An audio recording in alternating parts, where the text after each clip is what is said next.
Hello, hello. Test, test. Hello, hello. Hello.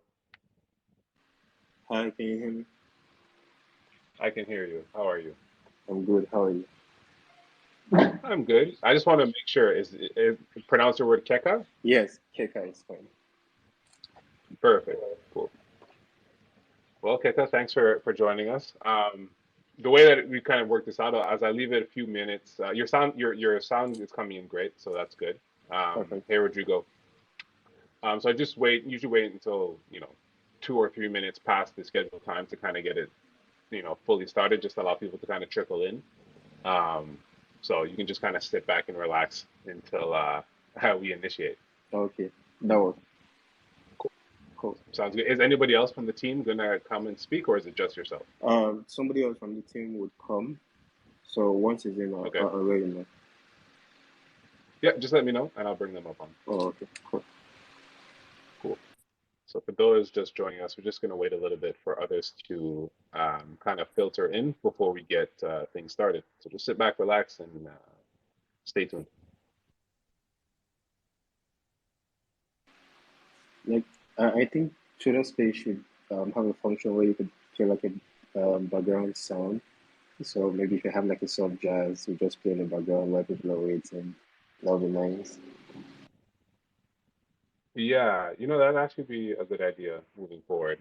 Um, I'll have to ask our tech guys how to best do that. Yeah, that might be a good idea. Hey, Victor, it's good to see you here. As usual, just waiting a little bit, maybe the next 2 minutes or so, and then we'll get it kick started. All right, so I think we can get started and let others kind of filter in. So, as usual, hello everybody.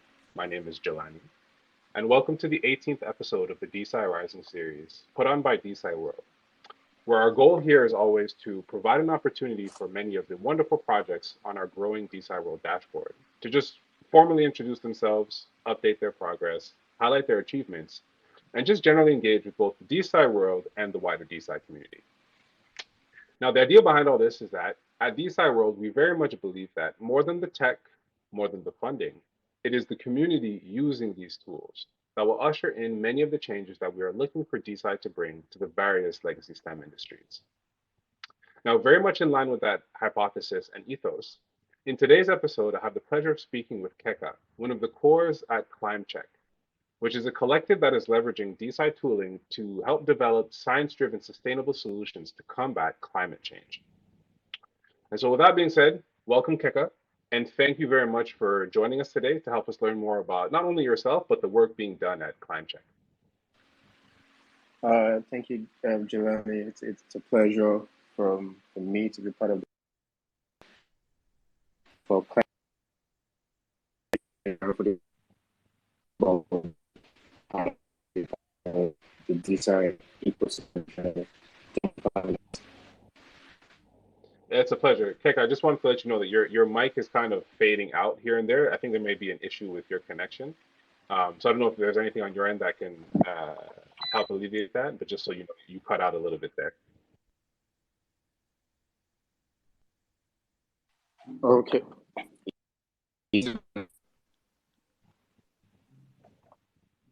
No, you cut out still. Um, just give me a minute. Let me. Yeah, man, no problem.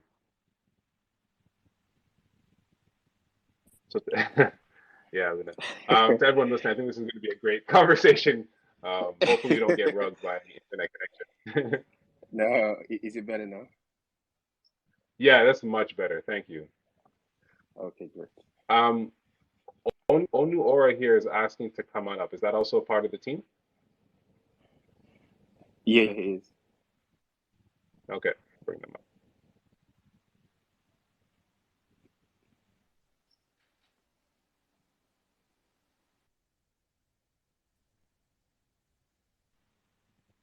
Welcome, Michael. Thanks for joining us. Hi, everyone. Good evening, good day. How are you guys? I cannot complain. I'm on vacation, R- enjoying the sun in DC. r- right. Yeah. I was having some challenges, feedback, hearing Bruno though. So I want him to maybe he could log out and log back in. So after he's done his basics, I could probably chip in something. So maybe Bruno, you want to log out and log back in. I could barely hear you though. That's all. Well, he sounds. I think he's better. He's better Oh, now. okay, great. So Yeah. let's do it. What about now? Can you hear me now? Yeah, much better. Yeah. Good. All right, so we can start. Great. So, yeah, I'm glad that you both are here. So the kind of way that I like to start this is always with team introductions, right? The whole goal of this is to help get everybody to help allow people to learn more about the teams behind these different initiatives. So, what if you guys can kind of give us your origin stories and what kind of inspired your foray into Web3/DeSci? Okay. So can you guys hear me? Yes. Yeah, we can hear you. Oh, okay, perfect. All right. So for me, basically, I got into Web3 in 2018 or thereabout. At the beginning of the bear at the beginning of the bear market. Through 2016, 2015, I've heard a lot about crypto, about blockchain, and the interesting thing that it was supposed to do, and sort of like change the status quo on how we interact with digital systems, payment, community, and all that. Uh, then in 2018, I was basically solving some engineering problems and designing um, complex systems, instrumentation systems for petrochemical plants and all that. So part of the tooling we're using was for collaboration, where you have different teams working across the globe. So at that point in time, I was studying basically the Bitcoin ecosystem, and I was seeing how as of then, it was about 8 years of work, where you have distributed systems solving a very difficult engineering problem, and they're basically in different parts of the world. And that kind of like spurred interest in me in how you can have people collaborating from across the globe to create a system that is uniquely tailored to solving a global problem. So going from the local as the individual to actually scaling to like a community wide collaboration for producing solution. And I've always been interested in having sort of like the scenario where produce something and Bitcoin kind of like provided like a real life um opportunity into doing that. Oh, can you guys hear me? I don't know, my network is acting terrible. Yeah, no, you cut out there for a brief second, but we still got everything that you said. So that's great. Michael, if you want to kind of introduce yourself as well. Yeah. Thanks, everyone. Michael is the name. So I'm global lead for Climecheck. Essentially, my day to day is essentially to ensure business development and marketing for Climecheck across Europe, Africa. Yeah, essentially that. So I've always been one that gets interested with whatever makes things easier because I, like Bruno had mentioned earlier, I got into crypto. I got interested into decentralized DeFi and crypto as far back as 2019 thereabout. So back then, the chief use case for Web3 was essentially the crypto play.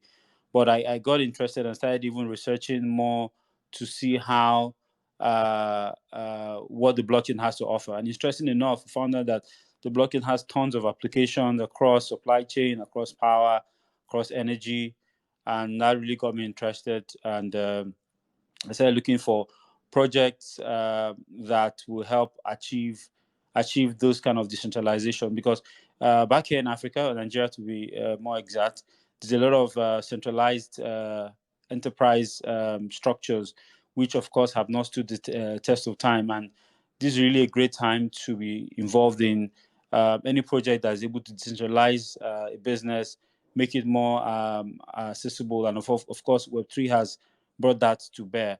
I've been in the energy and power sector for about 17 years now, essentially, and just taking a bird's eye view and just looking at the entire ecosystem from the Nigerian and African standpoint. seeing a lot of opportunities for Web3, and Climecheck is one of those which I'm really interested in, and I'm working closely with Bruno to to to to push the business case and to drive it to a very strong, compelling conclusion. Thank you.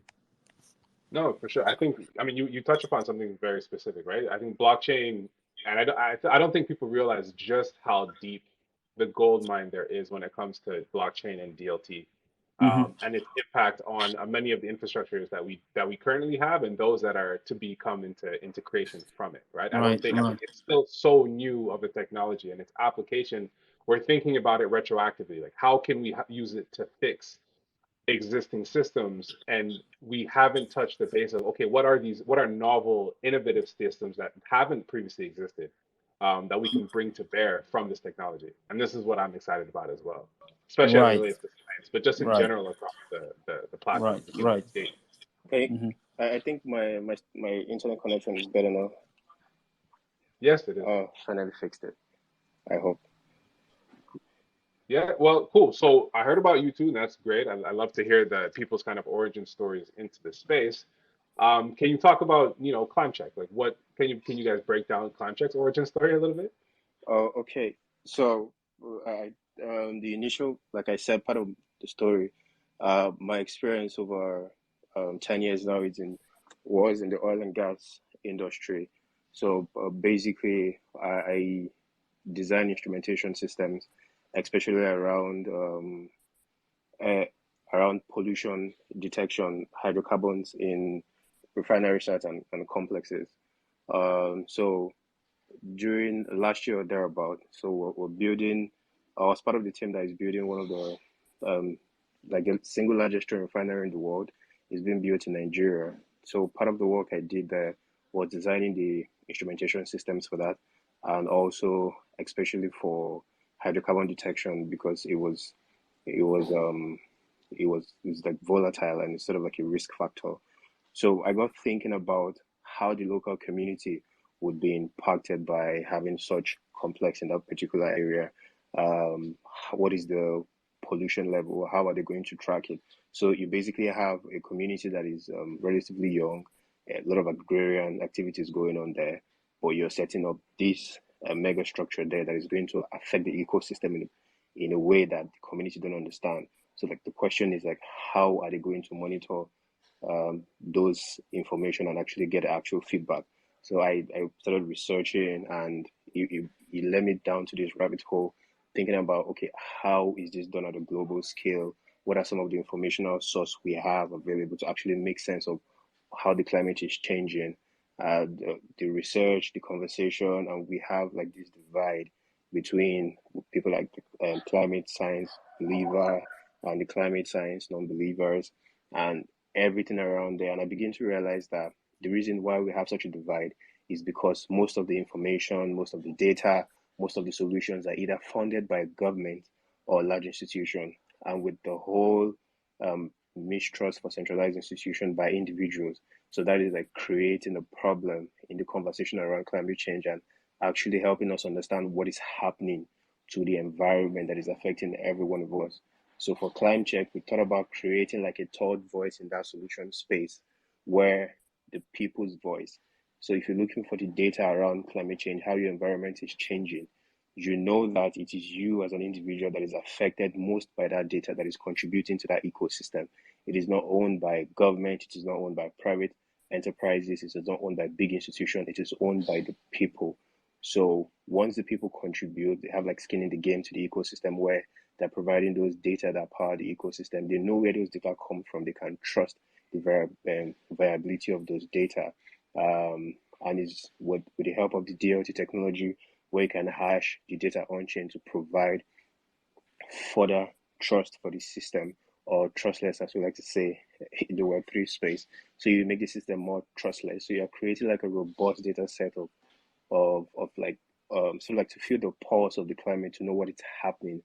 And because it's community sourced, more like the wisdom of the crowd, so it has like a trust where everybody can rely on those data we're saying. Then how do you effectively use those data So you could basically drive awareness campaign through that data. You can look at areas that are most affected by the climate change, and if you can do like a historical record to see how industrialization has affected the climate in this area. You could set policies with that. Then also, how do we create solutions to alleviate some of the problems we are seeing through the data we've been able to collect as a community. So Climecheck is also saying, okay, how about we fund climate science research, those that are tailored towards reducing the impact of pollution in the society, or actually looking forward to propose potential solutions. Then angle of the tripod, the another angle of the problem space is how do you incentivize innovation around that ecosystem? So how then we decided to model a retroactive compensation model for innovation, just like the way Gitcoin. I think Gitcoin was the idea behind that the model, but this time tailored towards climate change. So the idea was to start from understanding what is happening, researching what is actually happening, what are the ways out, funding some of the potential way out, and at the same time increasing awareness based on what we're seeing that is happening in the ecosystem and helping people to get more engaged and also helping them provide solutions, contribute to the conversation and be part of the change which we want to see in the climate. So that's like the origin story for climate check. Michael, do you want to add anything to that?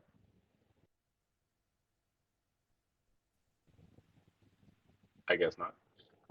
Yeah, it's a great origin story. I think it touches on a lot of aspects of, how do you get people more engaged on something that is directly affected to them. And I think part of the issue has always been that we've almost abstracted responsibility so far away from our day-to-day lives and given it to, you know, government institutional entities that it becomes an afterthought. It's almost like we live in people's collective mentality is it's someone else's problem to fix Yeah, and we can't have any input in it. And unfortunately, I mean, that's really not the case, right? Everything is we are contributors, whether we want to admit it or not, to yeah, the changes in environment around ourselves. And therefore, we are also responsible to do so. And I love the idea of, leveraging blockchain and DLT to kind of give the ability for ourselves to kind of put back, make that impact, not just from the detrimental side in terms of the change, but how can we address this and take part. yeah. So like I think that's Yeah, it's go ahead. or like, that's like another angle of I think for me like that's the most fascinating angle of Web3. I sort of like love the most, which is the governance and the collaboration aspect. For like 5 years, I've basically been researching how to do um, governance better before I actually got into Web3. I read Solving the Commons by Eleanor Ostrom, and I sort of like the idea of addressing like how do you manage a common resources where everybody benefits from the resources at the same time. Based on our selfish interests, we're depleting the resources that will further create chaos, sort of like down the line. So, blockchain and the Web3 ecosystem allows us to actually build systems that can solve those problems. Um, and yeah, like it's been amazing. The tech has been amazing.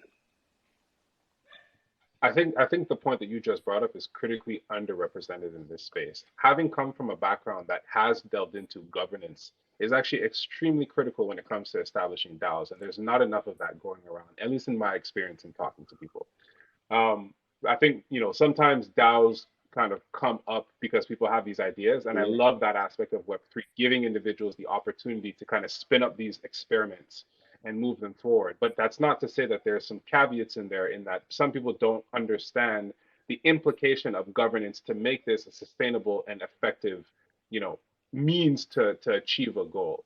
And I'm worried personally moving forward that there's going to be a certain level of contraction, though probably necessary, in not just in the overall Web3 space because of this lack of knowledge of how to determine how to, proper organizational structure, organizational leadership, as well as yeah, balancing governance in a way that is sustainable. yeah. It's great to hear that Climecheck, at least you yourself, and as a part of Climecheck, have already have that in mind moving forward. Oh, It's very good. oh yeah. So like the issue of I think what is going to become pretty clear and pretty obviously once everybody we're on the same page in terms of Web3 that Bitcoin solves the payment problem, then we have other networks allows us to create collaboration tool.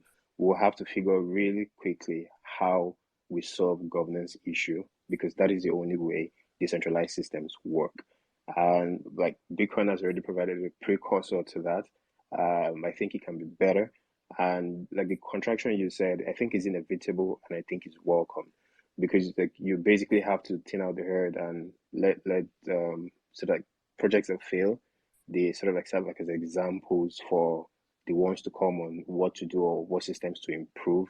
And I think as part of the progressive evolution of the Web3 space, the DeSci space, DAO space, network state stage, like everything goes into that learning curve, into that tech maturity journey, where as a collectively as a tech, we'll sort of like make those mistakes, learn from our lessons, and we'll progressively build. So yeah, so I think governance will become very important as we go forward in the Web3 movement. For sure, for sure. It's definitely going to be a major sticking point for us to start to become successful. But to kind of spin it a little bit back to Climecheck. So you've mentioned a lot of things that in your previous kind of Climecheck origin story that touch upon this, but in your documentation, you make reference to the DARI assist framework. Yeah. Now, for those of you who don't know, can you give a little bit of a breakdown of exactly what that means within Climecheck and how you kind of implement that? Okay. So the DARI assist framework for Climecheck is how do we operate effectively as an ecosystem. So we're not thinking in terms of a product, we're thinking in terms of an ecosystem. So ecosystem, identify a problem, uh, solve or create like a solution to that problem in a way that is sustainable and you can actually continue to do that. So that is what the diary assist framework does for us. So for the diary, the D stands for data, A stands for awareness, R stands for research, and I for innovation. So currently we are at the data phase where we're building like a data aggregating platform of most of the um, open source air pollution data out there. We've also built our own in-house sensors where we would be deploying in areas that have low data coverage, so that as the population in general, like as the air population of those that are interested globally to understand what the climate is saying, you have like a robust data feed for them to be able to connect and work with that. Then the awareness is we have that data. So what do we do with that data? There is the case where we assist, fund public campaigns in different aspects of the world. So, like I was part of an awareness program where an artist collected about 8,000 thereabout plastic waste and created like he called it like a plastic angel and artwork from those waste, and he sort of like used the opportunity to show the effect of plastic waste on the planet. So some of this awareness campaign, how do we as a community support those that have such ideas that want to call attention to some of the problems we are causing to the planet. So that is what the A as awareness stands for. So the R is the research. So how do we sort of like fund um, research in climate science? So if you try to sort of like look for data around climate change and some of the resources, you basically hit a lot of paid walls of paid journals where you basically have to pay to see those research, and most times those research are funded by special interest groups, or there are some excellent volunteer scientists that actually do work for the community. But what about community funded research? Research that are from the community to the community. What they do is just tell us what is the current state of things without any tie back to any government organization, without any tie back to any private enterprises. The only incentive there will be to actually show the state of the climate. And then we have that research. So what do we do with those research, or how do we support innovations that tackle some of those problems we identify? So that is what the R stands for in the DIRE framework. So that's the innovation. So we're basically having a data, our four cardinal points is the data to help us understand what is going on. the awareness to spread the word to everybody around so that they are more climate conscious, the research to fund decentralized science research around climate change, and also the innovation to prop up community-based innovation to tackle some of those problems.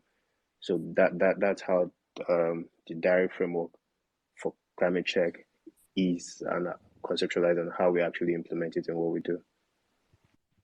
That's very cool. I like the whole, I mean, all three notions of what you bring forth are extremely interesting. I kind of envision kind of like a network, like not an actual network, but like a net of sensors placed strategically across, not even necessarily strategically, but just all over the place, almost like a telecom system across the world that is consistently sampling data from the environment, whether it be air quality, water quality, soil Yes. samples, um, just all aspects of this. And it's kind of weird that that doesn't already exist. I'm sure there are a lot of telemetric devices around, but I don't imagine that they're to the extent of, let's say, telecom systems.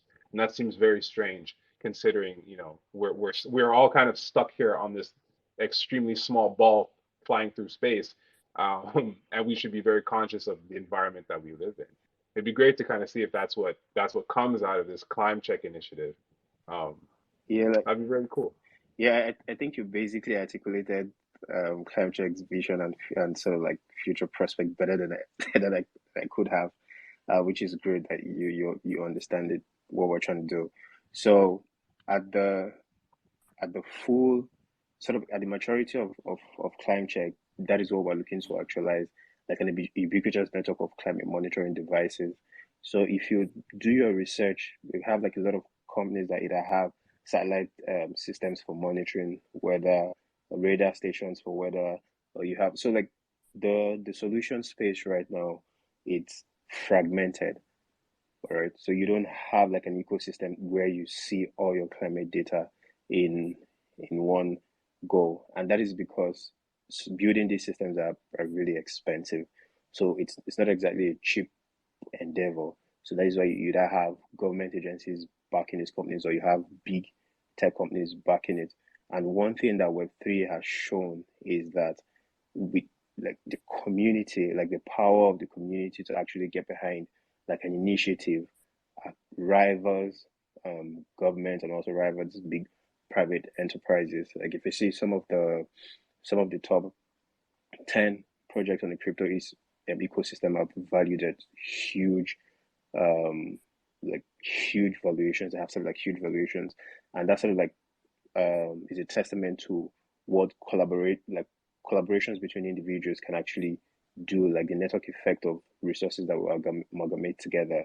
So how about we channel that towards understanding the climate as a whole? So at the final form of climate check, the ecosystem, which is climate check, you'll be able to see your weather data, your temperature data, air pollution data, water sample data, water quality data, everything all in that ecosystem, like a one-stop shop for all that. And everything will be community powered by people that are affected by it solving those problems so that everybody will know what is going on. Oh, I look very much forward to that. And I like your definition of final form because I do think, personally, spending a lot of this time in DeSci, these kind of Web3 organizations, they're not like traditional companies. They're almost like living organisms as they change and mature and they grow. And the different inputs that get kind of thrust into this by the community that is kind of underpinning them really makes it almost seem like a macroorganism.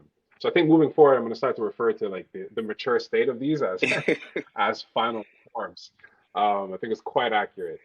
But no, and I think another thing that Climb Check, at least your vision is indicating to me, is it's going to depoliticize this concept of climate activity, right? I think in the traditional space, climate and climate awareness is very much politicized because the information comes out of the mouths of governments and large institutional bodies. Yeah, But if you can kind of distill that away and bring it back to the individual everyday person, it kind of Yeah, loses that aspect of it, in my opinion. absolutely agree. yeah, like Yeah, yeah, you're spot on, and that is one of the vision we have for Climecheck being community focused, because it depoliticizes the conversation, and we are seeing what the problem is. So the excuse the people have when you're trying to make a conversation political is to say, oh, it's the government, we don't trust the government. Oh, it's XYZ company, we don't trust XYZ company. But right now, the data is coming from you. So the scales falls off, and the responsibility and the ball is in your court, because you can no longer hide behind you don't trust the government. You can no longer hide behind you don't trust private corporations. Like, you basically see the community source data, the wisdom of the crowd saying, this is where our ecosystem is heading. What are we going to do about it? Yeah, Mike, did you want to add anything to that? Yeah. So and also, so what that now makes is a trustless a protocol where you have an objective truth, right, from a community of people that are borderless, right? So you have a case where one of the things that the Climecheck platform will be bringing to fore will be the use of AI and machine learning, right? So when you have these data sets from different communities, be them industries or even individuals, you could apply the AI and the machine learning protocols on this to be able to predict or pretty much give a story or like a report that says, oh, at this rate of XYZ that's being exposed to them to the environment, this is what the future looks like. Essentially, being able to paint that picture objectively and empirically, right, supported by those kind of information, goes a long way to help validate the use case for the Climecheck.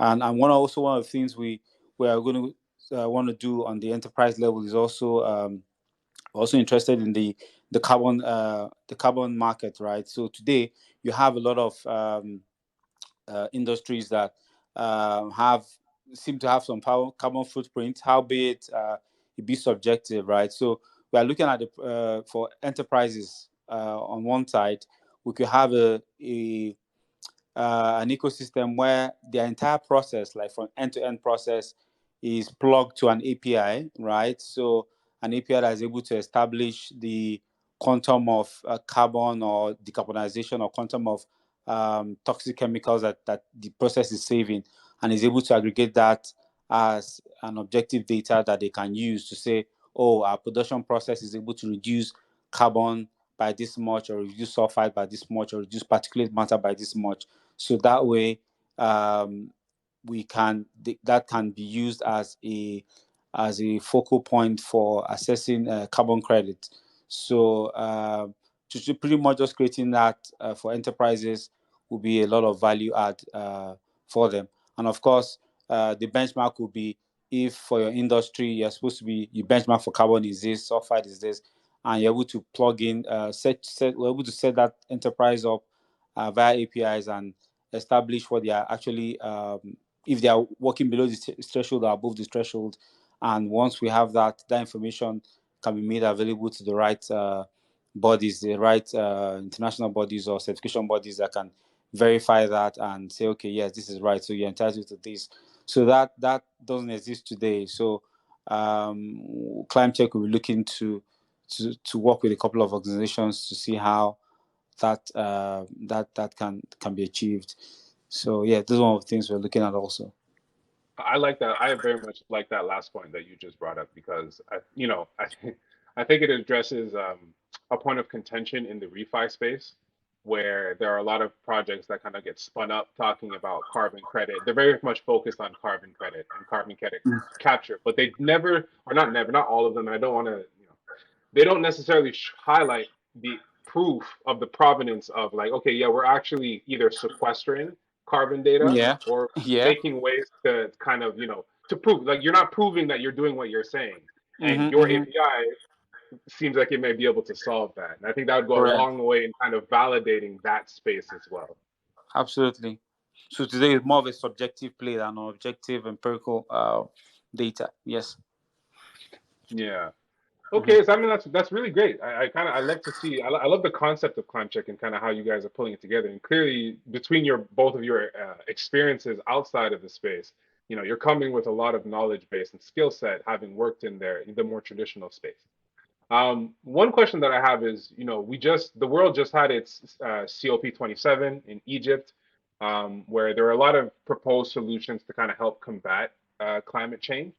Clearly you and other projects like yourselves think that DLT um, can contribute or it can serve as some form of a viable solution to combat this climate change. What ways beyond what you've just spoken about can you kind of envision Climecheck fitting into that? Uh, so beyond what we've spoken about in terms of um, gathering data and also funding research and awareness into the climate ecosystem, like another, I think one thing DLT does is to incentivize user behavior, so such that you could basically provide incentive or reward mechanisms for people to perform particular function. So, say an example today, like basically understanding what a carbon capture is or what the carbon footprint per individual is sort of like difficult because nobody wants to willingly provide that data. So I imagine a system where through the use of a blockchain and incentive mechanisms, you create like a global record for carbon footprints where data will there'll probably be some validation mechanisms to understand how those data are gotten or how they are certified. They're put on chain. Then you create like a reward mechanisms that incentivizes people to report like the correct data, put it on chain, so you have like a permanent record of that, and you sort of like issue them either ecosystem tokens or stable coins, whatever it is, to do that. So what happens is that you create like a lock-in effect. So if you have like on a monthly, you have to come in on the platform, put in your data and some reward that works. Then you could also do sort of like some positive, like a behavioral encouraging situation where provide reward, ecosystem reward, or some form of recognition for people for performing some particular actions to incentivize positive behavior. So for me and the way I understand DLT and Web3, incentive structures are a big part of what we're going to build. That's like the entire Web3 ecosystem, because that is what powers Web3, the incentive of it all. So I foresee climate solutions that leverages on that incentive um, power of the Web3 ecosystem and provide solutions tend to be that tend to affect people's behavior positively towards climate positive activities. So I think that's one thing that comes to mind. Yeah, I kind of envision it similar to, it's kind of like the principle of the carbon credit in and of itself, right? Because the carbon credit is just a fictitious entity that was generated to kind of help push this forward, and this is going to be the DLT version of that, but arguably probably even more impactful because it's not regulated by a centralized entity. It is open access. Right now, a regular individual cannot attain a carbon credit, right? You need to be Right. either an accredited individual or an entity. But now, if you can, decompose that to sorry, if you can decompose that to the level of an individual, now exactly that we're incentivized, or they are incentivized to kind of contribute to their environment, which is kind of interesting to me. It's kind of counterintuitive. It's like you live in this environment, you need this environment, but you're not you don't feel responsible to that environment. It's always been something that has been kind of tricky to me, and I guess it's just part of the particularities of the human psyche. But exactly that, creating a DLT based carbon, quote unquote, carbon credit system or incentivization structure, to help embolden people to want to participate in this thing. Yeah, that's exactly how I see it. Absolutely, absolutely. Also, I mean, you get it. I very much do. And, kind of anecdotally to the side, I'm currently on vacation in Barbados, which is, family, Yeah. island where my family comes from. And it's always interesting to go back to these smaller islands and look at the environment, how the environment changes over time and how people impact the environment, right? On a tiny island, to have a landfill and people who are not conscious of the fact that you can't just throw your garbage here, there, and there. You have limited space, right? It's a bit different when you live on a gigantic continent Yeah. where you can kind of, if it's out of sight, out of mind. But on a small country, you see the impact of people's behaviors in climate much more profoundly. And it's always kind of a not a shocking thing, but it's always kind of jarring to see people's negligence towards their environment, especially in these spaces. And I'm always curious to find out ways to kind of incentivize and how can we change this? How can we make people realize that this is a garden that we need to take care of? And I definitely see, uh, DeSci as a tooling, but Web3 as a base layer railway that'll kind of help incentivize that. So yeah, I completely understand. Yeah. Like that's exactly spot on. So like for as long as I can remember, one of the problems that has always eaten at me hard is the problem of the commons. Like I still fail to understand why collectively we know preserving these resources is good for us, but because of our individual needs and incentive, we all sort of act in a way that depletes like the collective commons. So I think like DeSci, Web3 in general, not just necessarily DeSci, like the movement of Web3, that's the tooling we are building DAOs, NFT tokens, DeSci, and all the rest can actually provide a solution to that. Because I've read a couple of research, like the one that stands out the most to me that I enjoy is the work by Eleanor Ostrom, talking about governing the commons and all that. So she kind of like explored some models which she saw that is practical where people that shared common pooled resources and they are able to make it work. And one base layer I see there is that like the incentive for making the commons work, where they actually there's sort of like a reward that people gain from doing that activity. There's also like a punishment for that. So I think Web3 has that unique ability to create like an incentive system and scale it at a sort of like scale it at a global level where you could have distributed participation from anybody anywhere else in the world. So like a utopian view is where you have like billions of people connected to that network, making it work, like supporting the climate and also generating reward. So Web3 is the only tool we have as a human species, as a species, in terms of our technological development. Web3 is the only tool we have right now that can do that at a global scale. Like I admit, we still have like a lot of work to do in terms of ironing out the kinks of the tech, but in its final form, if we really achieve our decentralized push through Web3, like Web3 is the only tool in the human toolkit that allows us to actually create that solution at a global scale. I agree, and I do. On one end, I do want to keep talking about this, but I also want to definitely delve deeper into Climecheck. But maybe Yeah, a yeah, final point to this, as per his perspective, is I talk about this a lot in terms of how Web3 is creating. It's not erasing a previous system. Like Web2 is always going to exist, and it has its merits. But what it's doing is it's creating a parallel system that people can opt in and out of based off of its merit. And I would argue that partially the tragedy of the commons is a product of human psychology and the kind of fact that our society has not, or our biology has not caught up to the society that we live in, right? Thousands, tens of thousands of years of biology wiring is trying to yeah, deal with a few hundred years of society kind of coming together. There's a large discrepancy there. So part of it is definitely that. But in addition to that, I would almost argue that the culture of society that we've developed itself plays into that nature. And I think what you're saying and what I'm kind of hearing, what I hope as well on my end, is that Web3 is going to create a different culture, an almost opposing culture that is truly there for the commons. And then we'll get to see just how much of it is nature versus no, nurture. true. And I'm looking forward to seeing the studies that come out of that in the near term future. Mm.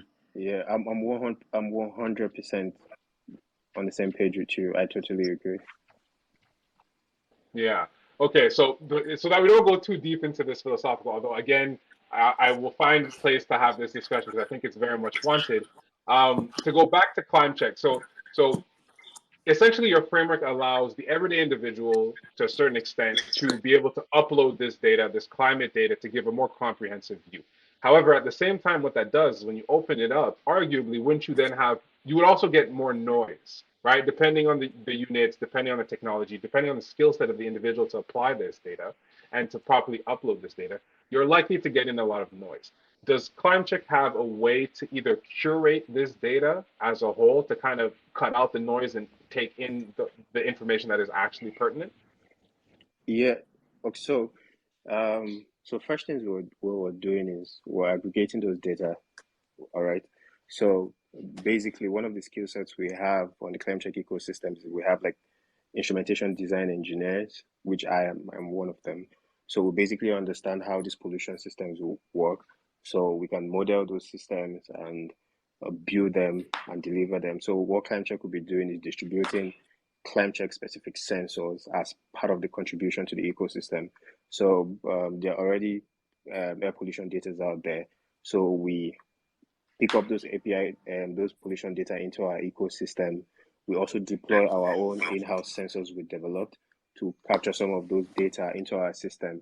Then on the back end, we aggregate all those data together. Our systems and tool allows us to collect those data together, display them in a way that is meaningful to the individuals. They can do insight from it at a city level, state, local level. So there's like a lot of back end computation that is going on there. We're building sort of like our machine learning models, which will feed those data into that will further refine those data and help us sort out some outliers in them or detect either fault sensors and sort of like to clean up the ecosystem in general. So that's what we're doing from the data aggregation aspect. Michael, did you want to add anything to that?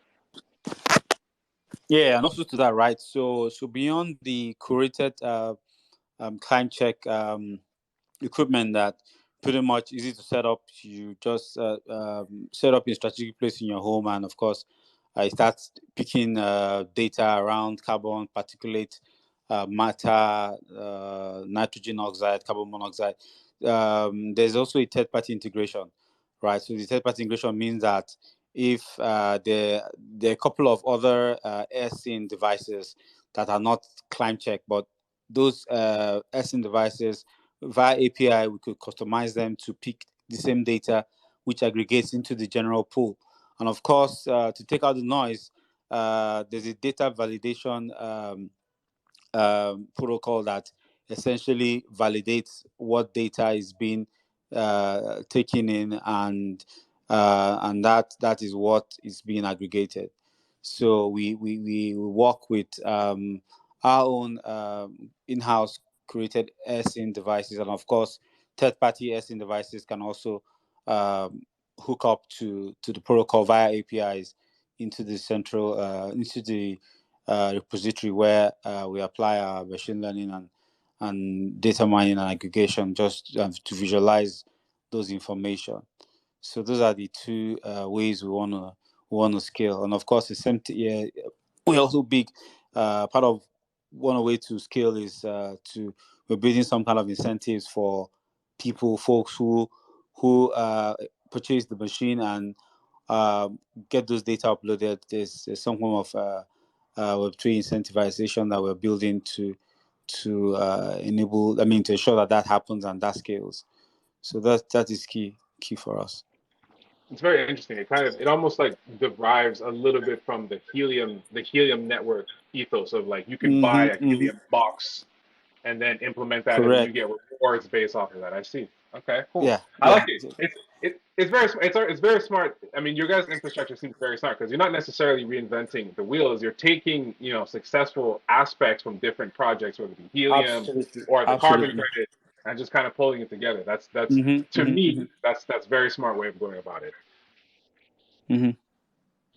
Okay, that's very cool. So in terms of then the Climecheck uh, like entity in of itself. It's not inherently a DAO. Does it have DAO-esque? So I went through your guys' literature, and there are different roles and maybe either roles or working groups within that. Can you give me kind of a breakdown of what Climecheck is as it relates to the DAO infrastructures, what it is, what it isn't, and how that looks, what that looks like as a participant coming in wanting to contribute to this platform?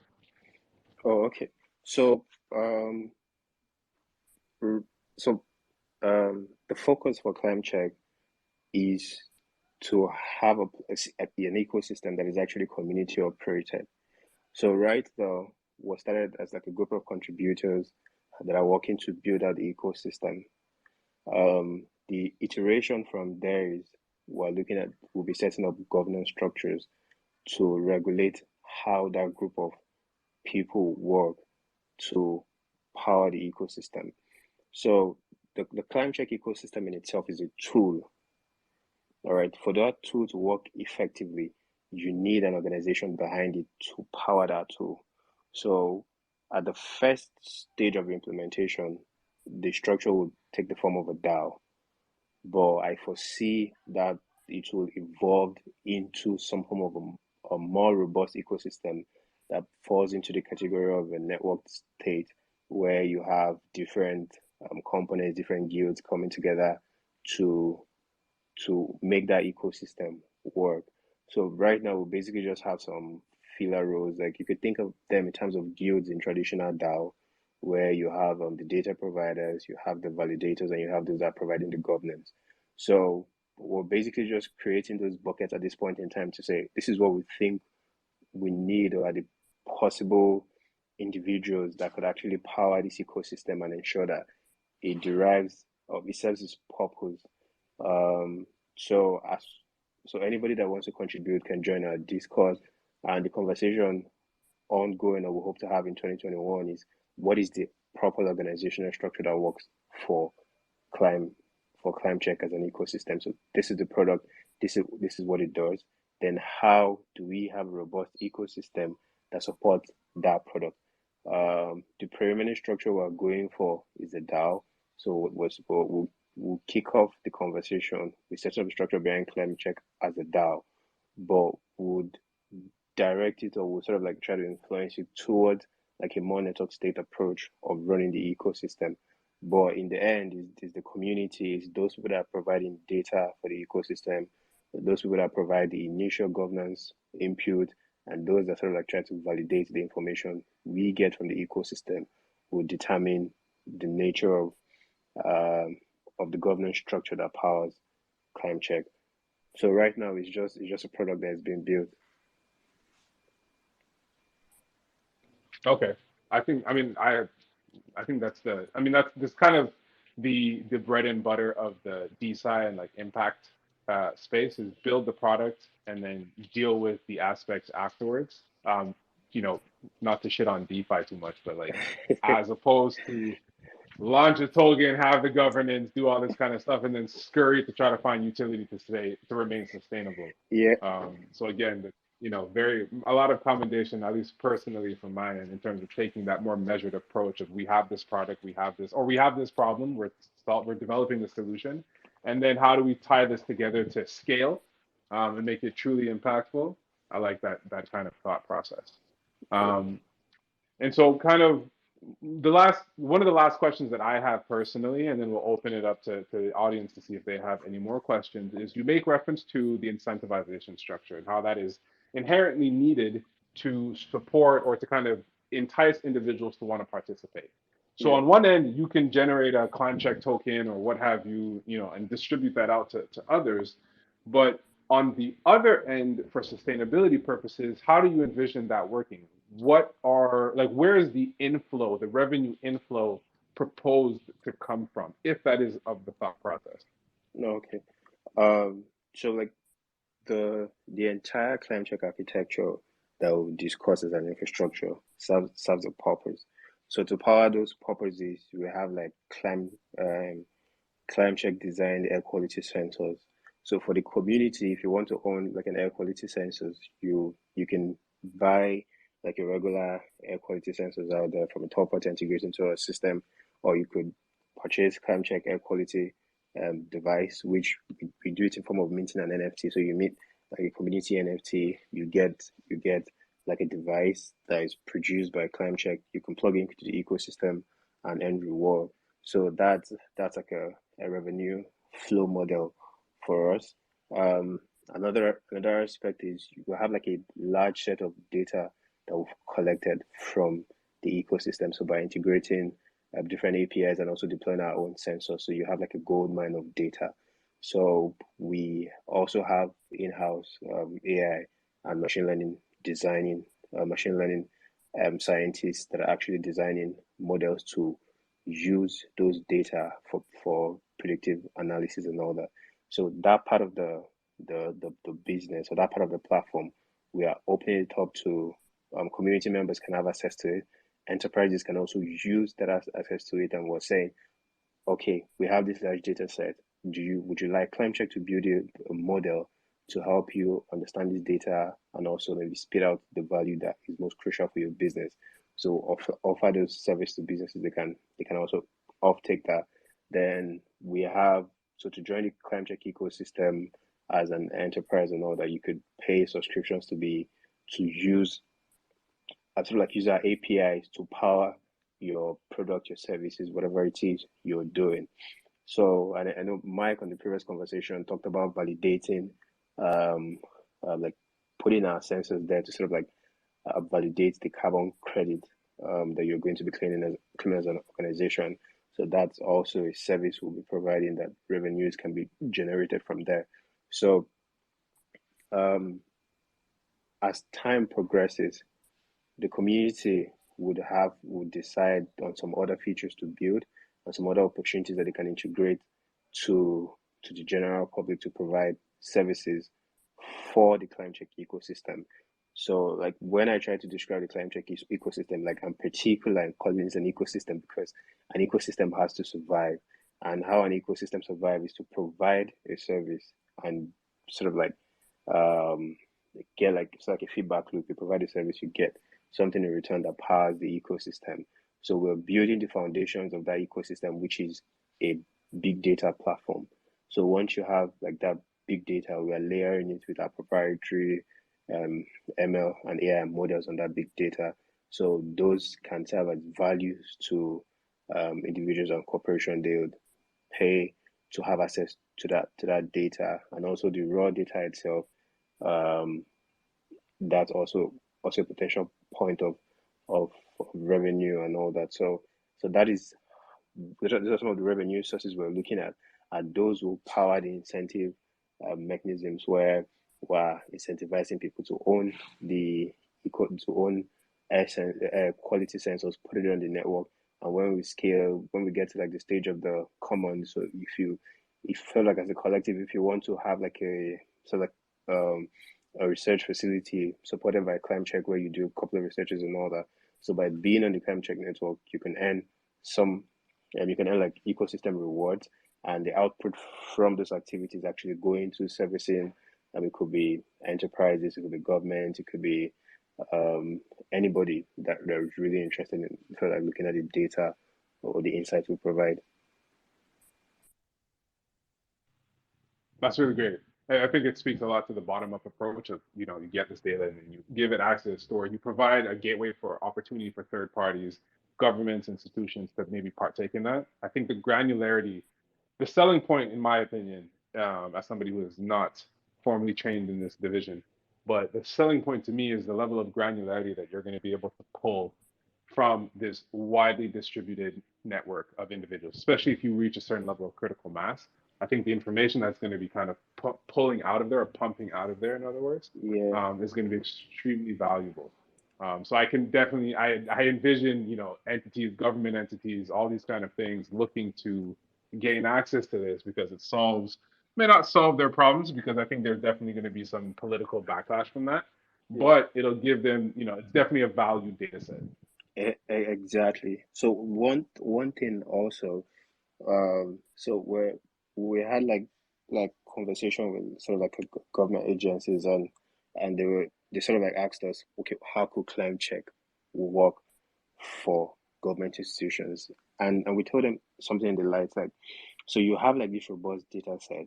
So imagine the data set has grown for like say for like 5 years, and you have like this robust data set in a particular community. So at year one, you had little industrial processes that is going on in that community. Then in year three, you have like an organization or so a company or something set up in that location so that that it has like a high carbon footprint. So in year 5, you've seen three. So you have 3 years data where the community has no disturbance. Then you have 2 years data of operation of a particular industry, particular company in that community. So you could basically see the environmental impact in that community, and that would guide any legislation activity you want to do as a government.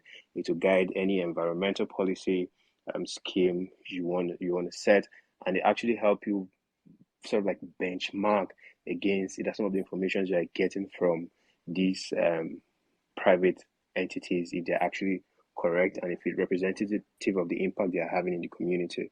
So that's also another way to look at it. I'm very much enjoying this concept of this almost global surveillance, like climate surveillance network that can potentially be spun up out of the initiatives of Climecheck. And as I'm sure as you guys grow and again reach critical mass, there's going to be opportunities for partnerships with a variety of other refi, DeSci, Web2 entities. Mm. But boiling it all down, this global surveillance of geographic, meteorological, and climate data, I think is going to be extremely powerful Yeah, moving forward. and sort of Um, yeah, go like in terms of the global surveillance, like I've I've never like I never really envisioned it in that light, but now that you said it, it makes sense. And the one thing I want to add is that like it's a global surveillance of the Earth's climate that is powered by the community. So the people that are most impacted by the environmental change are actually gathering those data to see how we're being impacted by the environment. Then when you layer every other aspect of it, like you layer organizations on top of it, you layer government, you layer policies on all that.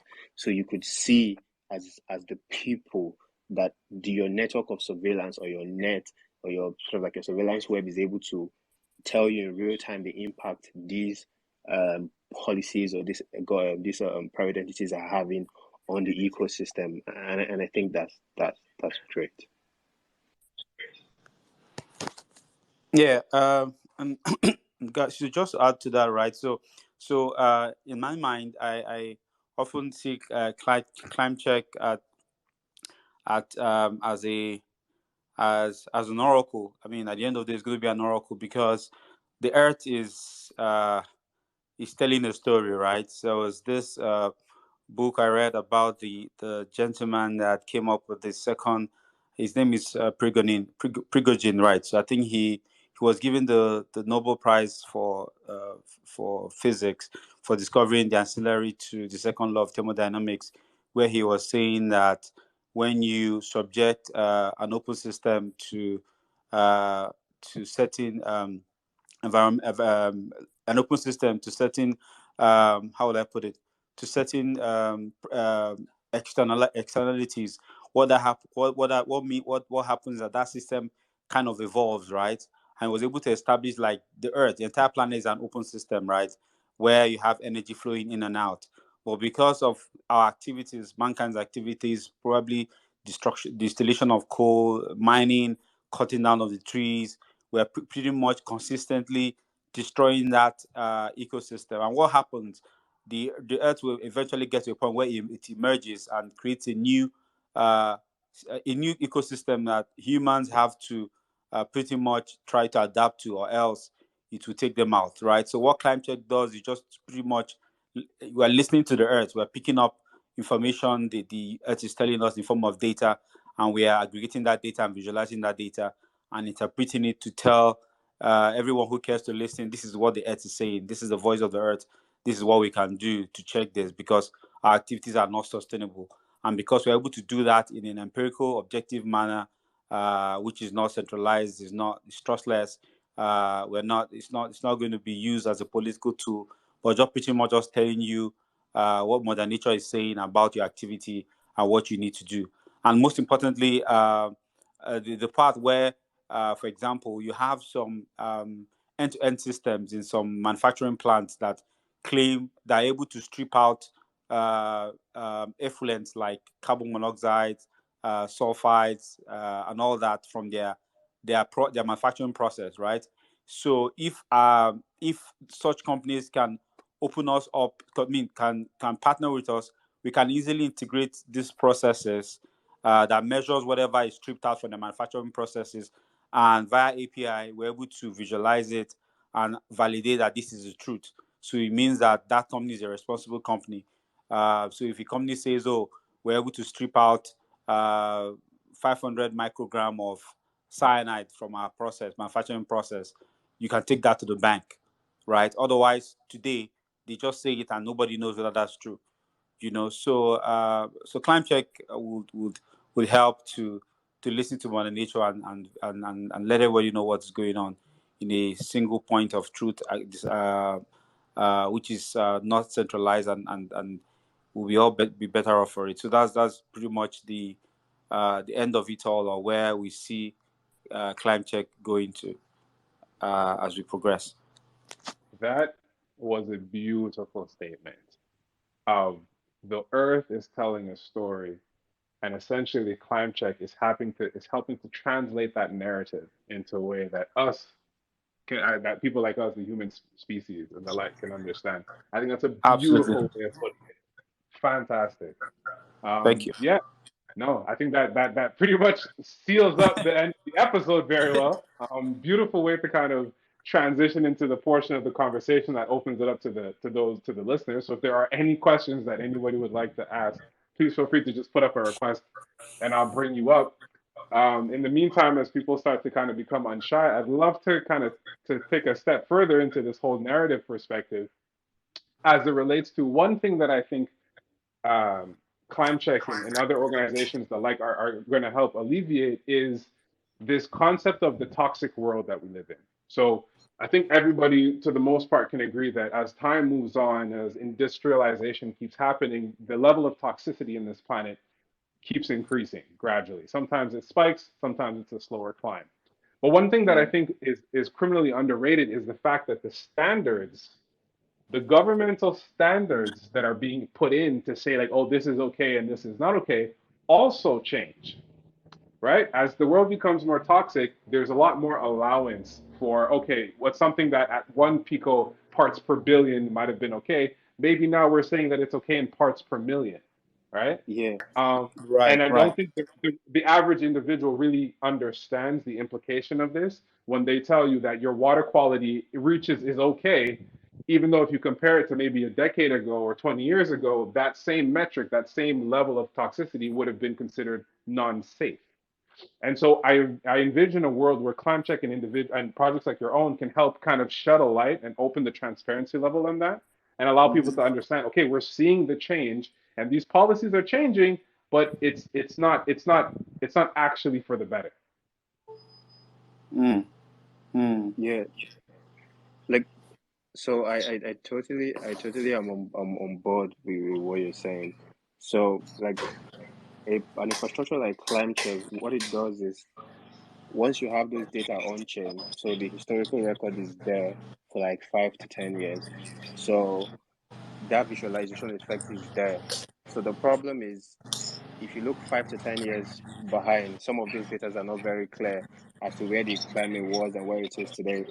But DLT allows us to get those data and hash them on chain in real time. So in 5 to 10 years, those data are still there. You can still pull up that visualization and you can compare what it was 5 years ago to what it is now.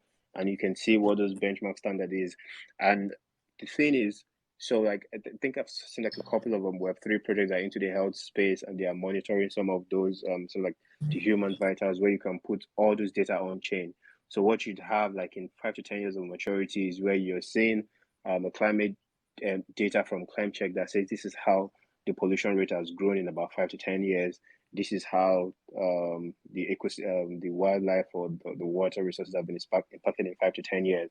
Then you can overlay those data on some of that from those health monitoring DeSci approaches where an individual has his sort of like his health or body feedback information on chain for like another 5 to 10 years. Then you can do that map, even if it doesn't give you like a causation effect. So you could basically see like a correlation studies to show that, oh, this is what's happened.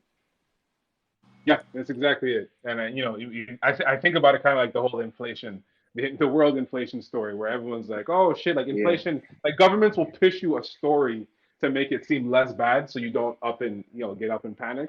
But the numbers are really bad if you really take a look back, right? But a lot of that data is Yeah. obfuscated. You don't see the trajectory, the trend.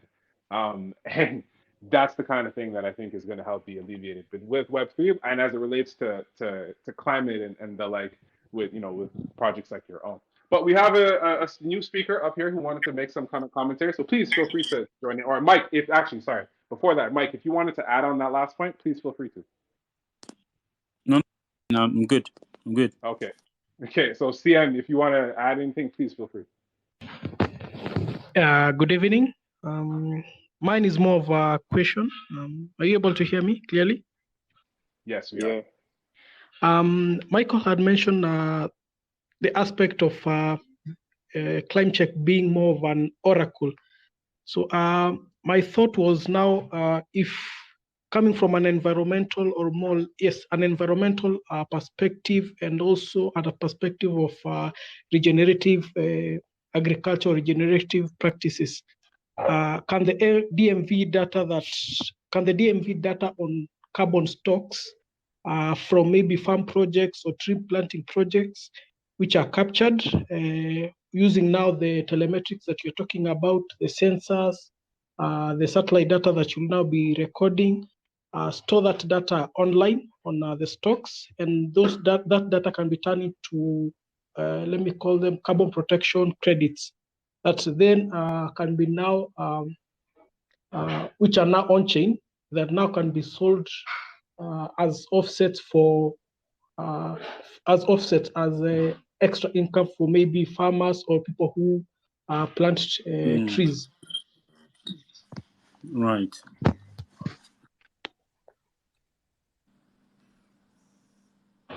Yeah. So Bruno, you wanna weigh in on that a bit? Yeah. So CM, so basically, if I understand your question correctly, you're asking if the Climecheck data system can be tied into, say, farms to see what sort of like the waste from the biomass is, and the whatever the outcome from that is, if it's for offset purposes or for claiming carbon credits, if Climecheck ecosystem will be able to help facilitate that process. Do I understand your question correctly? Yes, basically that's it. Okay. All right. So, 100. So you referenced what Mike said initially, and that's basically what it is. So we have the sensors that are able to track those informations from the farms or from the biomass fields. Once those data comes in and they're able to validate that data, so it's basically a source of objective truth. Then you could have an integrated carbon credit marketplace that helps those farmers or those organizations to either offset what their carbon processes or to sort of like claim carbon credit. So an interesting parallel is we've had like some sit downs with some organizations and all that, and that is like the part they are mostly interested in.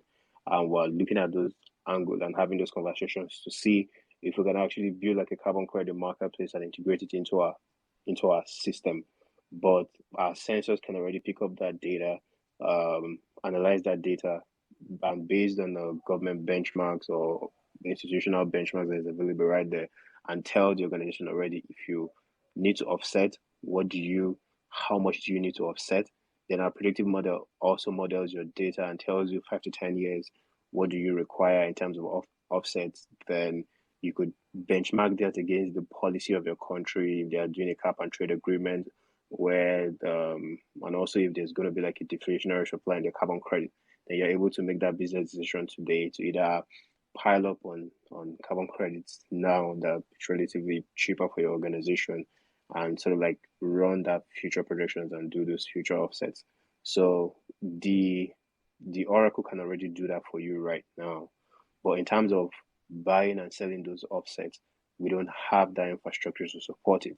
But it's one of the areas we're looking at building out in the future. I think it'll be great to see the. I imagine the mature. Sorry, the what was it? The final form of a lot of these organizations, as in before, I think is going to be very comprehensive as it relates to, Yeah. not like marketplaces and how do you leverage the massive amount of data that is being accumulated from this decentralized way. I think there's going to be a lot of. At some point, that's going to be the trend is we're going to be sitting on all this data, and now it's how do we monetize, how do we leverage this to help support the community itself, and make more insightful, layered decisions and impact-driven initiatives based off of this. Yeah, I think that's my excitement of the future. I'm looking to see the final form of the DeSci space. Yeah, it'll be fun. Yeah, it will definitely be fun, and it has been fun, building out these projects. It's been a hell of a lot of time and a lot of fun, speaking Yeah. to projects throughout the year. And I'm sure you guys have been very busy, in what you guys have Oh been yeah. building out. And so as we, we're over time. We're 15 minutes above Mm, past the hour. This has been a fantastic conversation, and I very much like to yeah. thank both you and Michael for coming on and having this great conversation with us, as well as CM for asking crazy, good questions. And if anybody else has any questions, right now is the last time for you to ask this. But if not, I would like to give you, Michael, and you, Keka, an opportunity to just make any last parting remarks for the crowd. This will be on YouTube, so this will be long lasting, and people will have the opportunity to come and learn more. So, if there are any final remarks you'd like to make, please do so. Okay. Yeah, So yeah.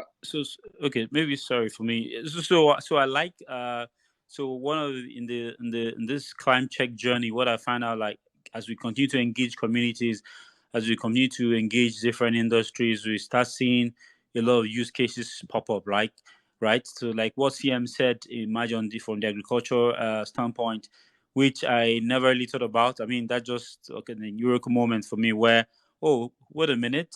Uh, Today trees are one of the biggest sources of helping the ozone layer restore itself, takes out carbon dioxide from the environment. Yes, so we the carbon marketplace will solve that. And when Bruno says long term, I mean, in the tech world, long term is not 5 years or 2 years. It's like, it can be as short as 6 to 8 months. It's critical for us. That is the value we're looking to see how we can bring the carbon marketplace to fore and be able to monetize it for organization, and that becomes an incentive structure for everyone to do what they need to do to ensure the operating environment is safer, the operating environment is safer, the planet is better off for it. So yeah, so we continue engaging, and in the heart of our engagement is working closely with. We have a program now. We're doing maybe 2 3 months deep dive engagement with different organizations where we just work with them freely, just get feedback from them, understand their nuances, understand their process, understand what they do, and pretty much just use them to build out our product. So CM, if you have some companies in the agricultural space that we are happy to work with them, take them on board, and just pretty much see how we can put this together and make it solid. Thank you. yeah. Um, a final note from from me is, like, whoever is listening to this or will be listening to this, Climecheck, an ecosystem, is a community effort. And our motto basically is, it begins and ends with you. So the individual, the you that makes up the society, is the most crucial element that Earth has and our ecosystem has. And Climecheck is building an infrastructure that allows the you, the me, the individual to be able to create that sensor that feels the pulse of the earth. So whatever it is you can do to support the ecosystem, constructive criticism, feedback, whatever contribution you could have to help us achieve the goal of making Climecheck an ecosystem is the Earth's, or like the public approach to understanding what is going on with our planet, and also create solutions that helps us alleviate some of those problems, please feel free to come in and engage. Thank you. That's beautiful. That's beautiful. The Earth is telling a story. Climecheck is having to narrate, to translate that narrative. And the decisions that'll impact the rest of Absolutely. the world begins and ends with you. I think that is a Absolutely. beautiful way to fill out that circle and kind of cap off this conversation. But Yeah, go ahead, Mike, if you want to sorry, speak. just a quick one. So are there conferences like the COP27 that's going to happen to COP 2023? Would like to see how we can get into that space, those kind of spaces, to be able to create more awareness. If you're able to give us this kind of information, it's something we can work with organizers to see how we can play a role in those kind of conferences from the Climecheck standpoint. Absolutely. So that's what we're here for, actually. There are a series of conversations and conferences and meetups specifically tapped into the DeSci space and Web3 and in general. And I will come and we'll schedule a meeting together and we'll kind of see if we can put that together because I think there definitely is opportunities there for yourselves. In Excellent. Thank particular, you. the regenerative agriculture movement. So this is Ed's not here. Ed is one of our long-term committed listeners, except for today, it seems. But Ed is usually a representative of regenerative agriculture, and they're not operating within the Web3 space. But I'm trying to make an argument that there's a home there for them. This is a home for them that they can leverage moving forward to kind of help their initiatives. And I see Climecheck, especially in your monitoring systems, the carbon capture systems, and other aspects of like soil quality that can be looked at. I see, I see there's a lot of potential for collaboration between you and them. So I will be working very hard to kind of bridge that gap in the very near future, early 2023, when I get back from vacation. But yes, absolutely. If there's any way that we can plug you guys in, we will do so. If there's anything you want from us or you need from us, please always feel free. My DMs are always open. Our team is always open to kind of help facilitate these collaborations. So don't feel shy. Thank you. All right, guys. It has been an absolute pleasure. I think this is one of the best conversations that we've had so far in our series. I hope everyone, all the listeners, enjoyed. Those who are listening now, please make sure your DMs are open because we will be sending you POAPs. Those who are listening from afar, please do check out Climecheck. You can learn more about them on our dashboard. You can go to their websites, follow them on socials, and learn more and contribute and be a part of the change and listening into the world's story.